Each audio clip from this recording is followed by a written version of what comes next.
দেখি দেখি হেন তেন মতে যে কোনোভাবেই হোক না কেন ছেলেকে আমি আজকে সোনার মেডেলটা নিয়েই ছাড়লাম। ছেলেকে দিয়ে যে আমি কত কিছুই করাবো বন্ধুরা। তো যাই হোক, hello everyone, welcome back my channel. কোথায় যাচ্ছি নিশ্চয়ই ভাবছো? যাচ্ছি হলো গে ছেলের টুর্নামেন্টে। ছেলের আজকে রয়েছে ক্যারাটে টুর্নামেন্ট, সেটা আবার কোথায়? এই ঠাটা পড়া গরমের মধ্যে যাচ্ছি শিলিগুড়িতে। তো আমার যাওয়ার কোনো রকম প্ল্যানিং ছিল না, পিজুসেটি যাওয়ার কথা ছিল, কিন্তু বুঝতেই পারছো ছেলেকে আমার ওর বাপির সঙ্গে ছাড়ার একদম ইচ্ছা হলো না।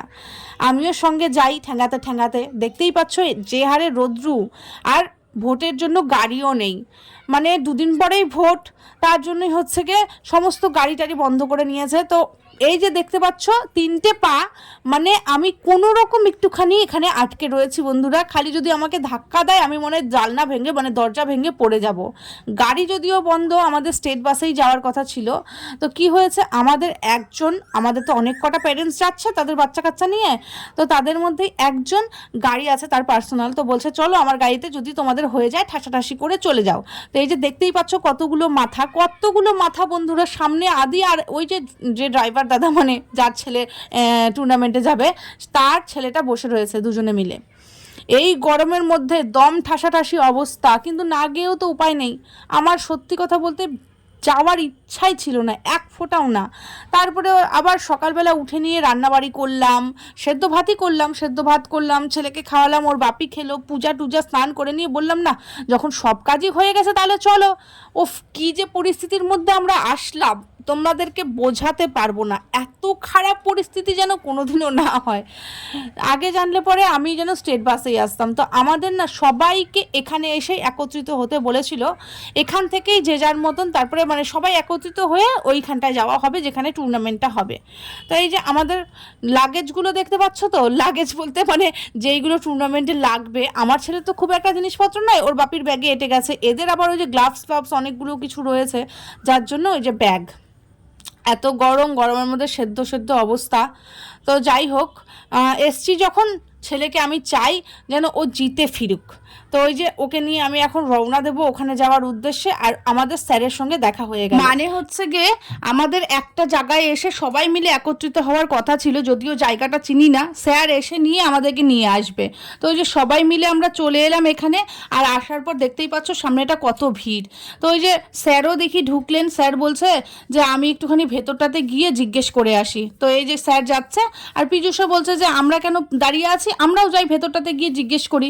তো পীযূষ আর এই যে একজন বাচ্চার বাবা দুজনে মিলে যাচ্ছে, গিয়ে নিয়ে বৃত্তান্ত যা যা কিছু আছে আমাদের কখন কি সবটা মানে চেঞ্জ তো করাতে হবে, চেঞ্জটা কোথায় করাবো, তো এই সব কিছু। আর এখানকার গরম অস্বাভাবিক গরম, এখানে যেন এসে নিয়ে গায়ে জ্বালা করছে, লু বইছে বন্ধুরা, বুঝতে পেরেছো? শিলিগুড়ির গরম মানে মারাত্মক গরম।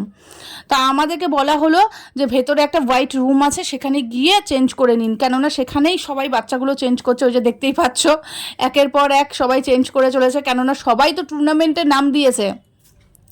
তো আদিকেও চেঞ্জ করানো হলো। আর এখন ওর যে কখন সিরিয়াল আছে কিচ্ছু আমরা জানি না। বাইরে মোটামুটি 250-300 জন স্টুডেন্ট আছে, আমি এখনও পর্যন্ত জানি না। তো এখানটায় দেখো ভিড়, আর এইখানে ঢোকার পর মনে হচ্ছে যেন সেদ্ধ হয়ে যাচ্ছি, শুধু সেদ্ধ না, আমি যেন দম ঠেকছে আমার, এতটাই এই জায়গাটা মানে ঘুপচি টাইপের লাগছে এত লোকের ভিড়ে। তো যাই হোক বন্ধুরা, গরম দেখলে তো চলবে না, ছেলেকে নিয়ে যখন এসছি খেলিয়েই যাব। আর এখানটায় আমাদের স্যারকে দেখো সম্মান জানানো হচ্ছে। তো কী জন্য জানানো হচ্ছে বলো তো? স্যার নাকি এই ক্যারাটের জগতে বহু পুরানো, আর অনেক স্টুডেন্ট রয়েছে স্যারের এখানটায়। তো ওই জন্যই সম্মাননা জানানো হচ্ছে ফুলের তোড়া দিয়ে। শুধু স্যার একা নয়, স্যারের মতন আরও যারা বয়োজ্যেষ্ঠ ক্যারাটেতে পুরাতন সবাইকে জানানো হচ্ছে। সম্মাননা জানানো হয়ে গেলে এবার শুরু হবে আমাদের বাচ্চাগুলোর খেলা। তো এই যে দেখছো একজনকে রেডি করানো হচ্ছে, এরপরেই আছে আমার ছেলে। আর এখন এই বাচ্চাটা কি করবে হচ্ছে গিয়ে ফাইটিং। আমার ছেলের ফাইটিংটা কেমন হয়েছে সেটা কিন্তু অবশ্যই জানাবে, তোমাদেরকে আমি পুরোটাই দেখানোর চেষ্টা করব। আর ব্লু কালারের ওই হেলমেট, তারপর গ্লাভস এগুলো পরে রয়েছে, দেখে নিয়ে জাস্ট আমাকে বলো যে ছেলেটা কেমন খেলেছে।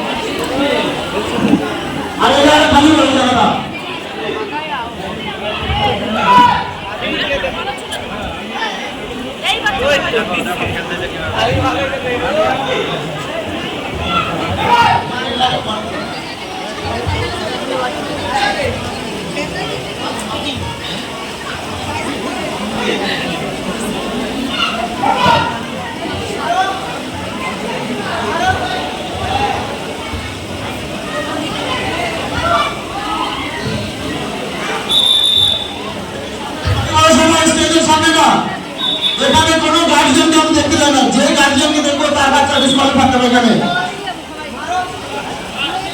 এটা টিম কোচ এবং টিম ম্যানেজাররা তারা একটা দায়িত্ব নিয়ে পুরো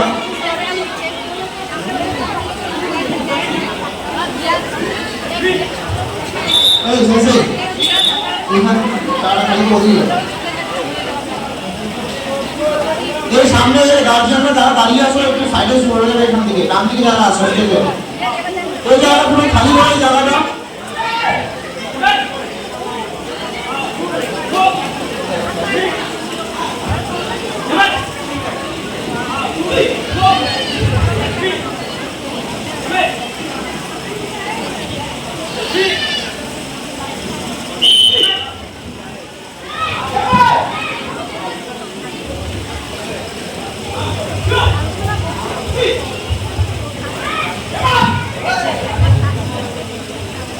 গার্জিয়ানদের রিকোয়েস্ট করছি প্লিজ আপনারা সামনের দিকে সরে যান, আমাদেরকে ছেড়ে দিন, আপনারা এই পাশে চলে আসুন।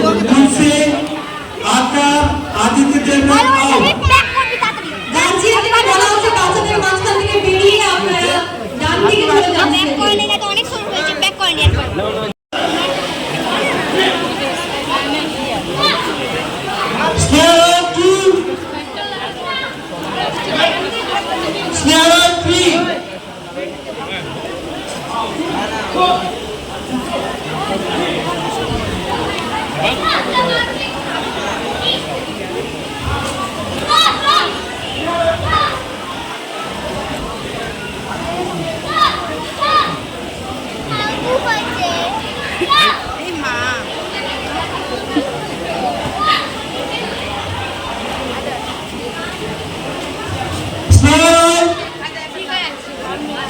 तुमने पिछला बार फाइट किया ना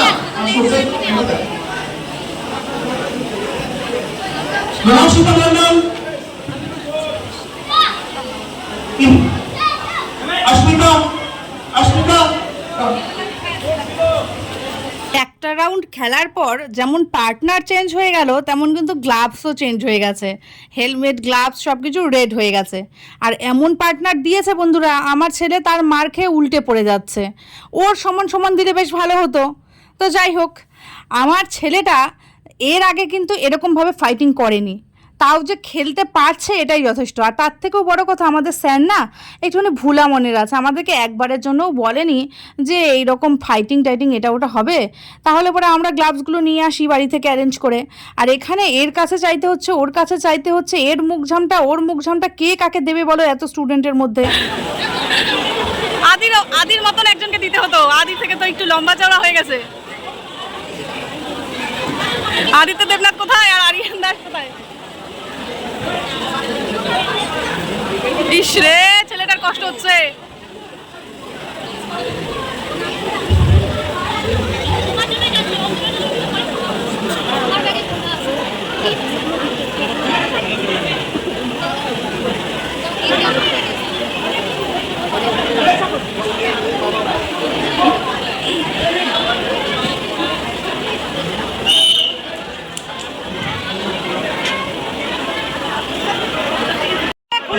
হয়ে গেছে হয়ে গেছে ওর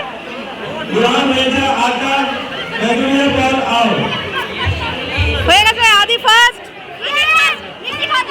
মিষ্টি হ্যাঁ, ও বলেই আসছিল আমি গোল্ড মেডেল নেব, ও বলেই আসছে বাড়ি থেকে।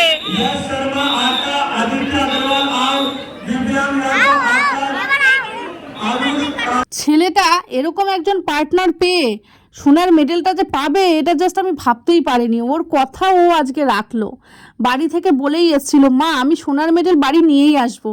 ওই দেখো ওর গলায় ঝুলছে, ও যে কি খুশি হচ্ছে, ওর খুশিটা তোমরা জাস্ট ভাবতে পারছো না।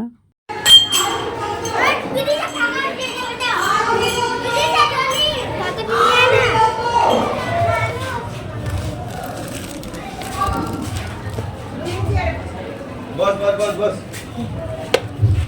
এই ব্যাগগুলো কার? আমাদেরই। জারি ব্যাগটা ছড়াই নিলাম। একটা খেলা তো হলো, এবার চলে এসছে সেই সময়টা, মানে লাঞ্চ টাইম। বুঝতেই পেরেছো বাচ্চাগুলো কত দূর দূরান্ত থেকে এসছে, শুধুমাত্র ইসলামপুর থেকে তা তো নয়, হাওড়া, হুগলি, বর্ধমান, নানান জায়গা থেকে এসছে। আর তাদেরকে একটুখানি খেতে দেবে না তা তো হয় না, মানে এই অর্গানাইজেশন যারা করেছে খেলাটা তারাই খাবার দাবার দিচ্ছে শুধু বাচ্চাদের জন্য। তো একটা খেলা যদিও হয়েছে, এখন তো খিদা পেয়েও গেছে, সকালবেলা ছেলেটা কতটুকুন খেয়েছে আর আমি বা কতটুকুন খাওয়াতে পেরেছি।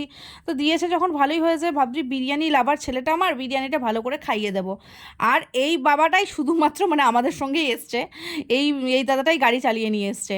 তো ওই দেখো ওর ছেলের খাবারটা খেয়ে নিচ্ছে। কি হয়েছে, আমাদের মধ্যে একজন লুচি আর তরকারি বাচ্চাগুলোর জন্য নিয়ে এসেছিলো, সেই তরকারি লুচি খেয়ে নিয়ে ওদের পেট ভরে গেছে, মানে এই মাটা পেট ভরে গেছে। তারপরে ওই যে দেখলে ব্রেড আর মিষ্টি সেইগুলোও খেয়েছে। ওই খাওয়া দাওয়া করে নিয়ে বাচ্চাগুলো, বেশিরভাগ বাচ্চাই বিরিয়ানিটা খুব তৃপ্তি করে আর খেতে পারলো না। তো এই যে আমরাও মারা ওখান থেকে একটু একটু করে খেয়ে নিয়েছি, কেননা খুব জোর খিদা পেয়েছে। তো এসছিলাম যে মাদেরকেও দিচ্ছে নাকি, মানে প্যারেন্টসদেরকেও দিচ্ছে নাকি, এই যে এখানেই দিচ্ছে বিরিয়ানি। আর কোচদেরকে দিচ্ছে, মানে কোচের কতজন স্টুডেন্ট রয়েছে সেই হিসাবে স্টুডেন্টদেরকে দিচ্ছে, কোচদের হাতে দিয়ে দেওয়া হচ্ছে, স্টুডেন্টদেরকে ডিস্ট্রিবিউট করে দেবে। বাচ্চাগুলো যে পেয়েছে খাবারটা এটাতেই আমরা খুশি, বাবা মা তো যেমন তেমন করে কেটে যাবে। আর এইদিকে তবু এসছিলাম পীযূষের জন্য যদি একটা দেয়, কিন্তু দিল না, বলছে পেরেন্টসদের দেওয়ার ওখানে কোনো নির্দেশ নেই। তো যাই হোক, পীযূষ পরের দিকে কোথাও থেকে একটা অ্যারেঞ্জ করেছিল, ও খেয়ে ফেলেছে। এখানে খুব একটা দোকান পাচ্ছিলাম না যদিও। তো কি হয়েছে ব্যাপারটা বলো তো, আমাদের এই খেলাটা খেলতে খেলতে অনেকটাই লেট হয়ে গেছে। একটা রাউন্ড তো হয়েছে, দ্বিতীয় রাউন্ডটা হতে হতে এখন কটা বাজে জানো, মোটামুটি 7টা। আর যাদের ট্রেন ধরার ব্যাপার আছে তারা কিন্তু খেলা বাদ দিয়ে অনেকক্ষণ আগে বেরিয়ে গেছে। শুধুমাত্র ম্যানেজমেন্টের গাফিলতির জন্য আমাদেরকে এই ঝামেলাটা পোয়াতে হচ্ছে। কেন বলো তো, এমন একটা হল বুক করেছে যেখানে জলের কোনো ব্যবস্থা নেই, না ফ্যানের ব্যবস্থা আছে, বাচ্চাগুলো তো দম বন্ধ হয়ে যেন কি হবে এদের। তো আমরা জাস্ট এই খেলাটা হয়ে গেলেই এখান থেকে বেরিয়ে যাব। ছেলেটা এই খেলাটা খেলার পরেও পেয়েছে একটা ব্রোঞ্জ, মানে দুটোতেই মেডেল পেয়েছে। আর দেখতেই পাচ্ছ মোটামুটি 7:30 বাজে। কোনো রকম আমরা খেলাটা শেষ করে ড্রেসটা চেঞ্জ করিয়ে ওখান থেকে বেরিয়ে যাচ্ছি। যেতেও তো প্রবলেম হবে এখন, এই জন্য সবাই মিলে একটা মানে আলোচনা করছে যে কে কিভাবে বেরোবে এখান থেকে। চলে চলে চলে। আমি একটা কথা বলি, যার জায়গা না হবে হ্যাঁ, যার জায়গা না হবে ড্রাইভারকে উঠাই দিয়ে আমরা বসে যাব। তাহলে চালাবা। হ্যাঁ চালাই নিব, ড্রাইভারকে উঠাই দিয়ে আমরা বসে যাব, যে বসতে পারবে না।